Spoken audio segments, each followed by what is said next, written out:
السلام عليكم ورحمة الله وبركاته. ازيكم حبايبي، عاملين ايه؟ يا رب تكونوا بخير. النهارده راجعه لكم فيديو جديد خفيف قوي كده وسريع، في 5 دقايق ان شاء الله نكون عملناه. ان شاء الله النهارده هعمل معاكم الكشك المصري العادي بتاعنا، اللي هو بيتعمل ازاي بقى.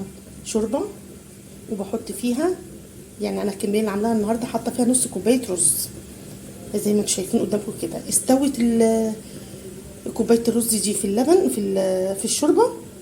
بعد ما استوت رحت انا حاطه اللبن، كنت انا غاليه اللبن ومعمول عليه قشطه كده زي ما انتم شايفين بالمنظر اللي انتم شايفينه قصادكم ده كده. انا الرز استوى بالشوربه، حطيت عليه الايه، اللبن، وبيغلي بقى مع بعضه كده. وتعالوا اقول لكم عملت ايه تاني. بكون هنا عندي بصلايه مقطعها حتت صغيره كده او ضربها في الكبه، مفيش اي مشكله، وبحمرها بحته سمنه واصفيها من السمنه خالص واخليها زي ما انتم شايفينها كده اهي بالظبط كده، واسيبها شويه تنشف عشان احطها من فوق وش الكشك. وخدت بقيه السمنه بقى اللي انا محمره بيها بحبه بصل وحطيتها على الكشك باللبن بالشوربه، كله بيغلي مع بعض اهو زي ما انتم شايفين كده اهو اهو اهو. دي زي ما قلت لكم نص كوبايه رز وشوربه بتستوي في قلبيها.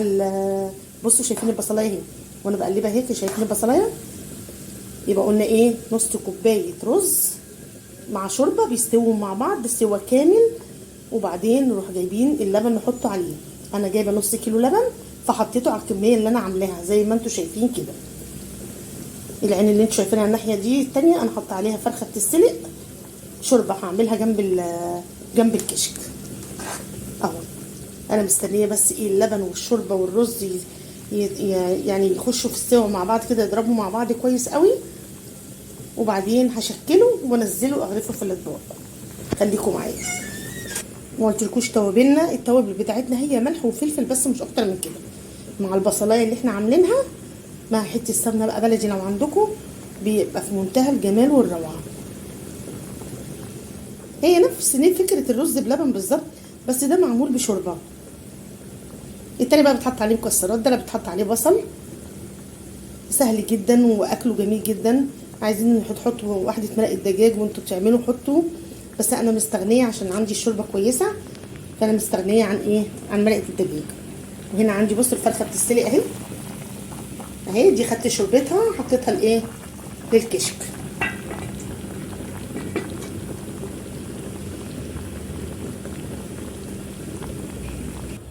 بصوا حبايبي انا هنا مدوبه معلقه نشا، معلقه نشا. انتوا ممكن ما تحطوش نشا لو انتوا مش عايزين، يستنى يتقل مع نفسه، بس انا بحبه ايه، متعوده ان انا اعمله بالنشا، بالنشا بيبقى افضل واجمل واطعم.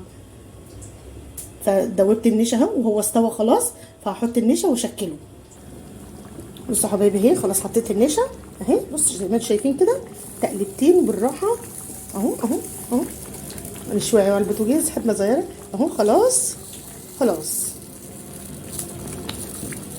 اهو، هيغلي بس الغلوه دي وانزله زي ما انتم شايفينه كده اهو. بصوا معاكم اهو، هغرفه في الطبق اهو اهو. انا عايزاه كده اهو.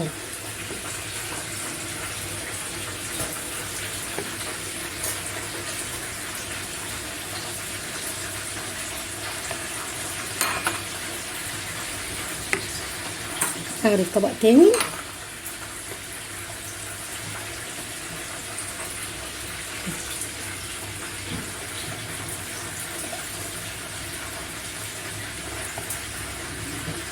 بصوا يا حبايبي الكميه اللي انا عملتها دي عملت 3 اطباق اللي انتوا شايفينه قدامكم دول. ال3 سلاطين الصغننين دول هم عملتهم. انا ابتدي بقى هنا احط ايه، البصل من فوق الوش اهو. البصل طبعا نشف معايا زي ما قلت لكم اهو. معلش هحطه بايدي عشان ايه، افككه من بعضه كده اهو. بصوا اهو بالشكل ده كده. بصوا شايفين منظره بعد ما خلص. بصوا حبايبي ازاي اهو شكله، هو بيبقى كده وبيبقى طعمه والله جميل. وانا بقى على النار سامعين الطشاشه دي بحمر الفرخه، فهقدمها لكم مع الكشك ده اكلنا النهارده. استنوا برده معايا اقدمها لكم كله مع بعضه بألف هنا وشفا. فكره جديده واكل خفيف والله ما هياخد وقت، واكيد معظمنا يعني بيحب الحاجات دي. هو ما فيهوش حاجه، انا كله مفيد كمان. بصوا يا حبايبي، انا كده حمرت الفرخه اهي زي ما انتم شايفينها اهي. انا حمرتها في زيت واهي الكشك اهو، بصوا جماله. فده اكلنا ايه النهارده اهو. يلا بألف هنا وشفا، وجربوها وتعجبكم قوي، واشوفكم في فيديو جديد ان شاء الله على خير، والسلام عليكم ورحمة الله وبركاته.